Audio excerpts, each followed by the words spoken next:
Hello students, welcome to e-tutorial of Vinayak Inter College, Khajrat, Ayodhya.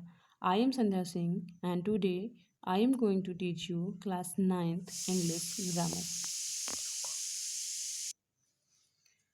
Abstract noun, भाववाचक संज्ञा.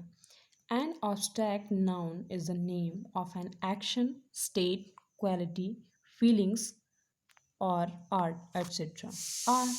An abstract noun एक भाववाचक संज्ञा is the name एक नाम होता है ऑफ एन एक्शन एक कार्य का, स्टेट अवस्था का, क्वालिटी गुण का, फीलिंग्स भावनाओं का और आर्ट अथवा कला का एट्सेट्रा आदि आदि चीज़ें.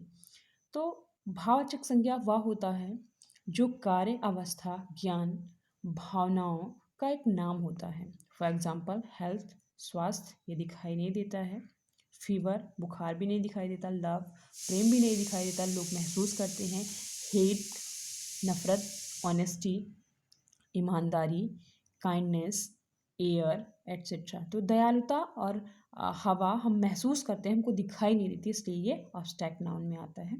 Thank you.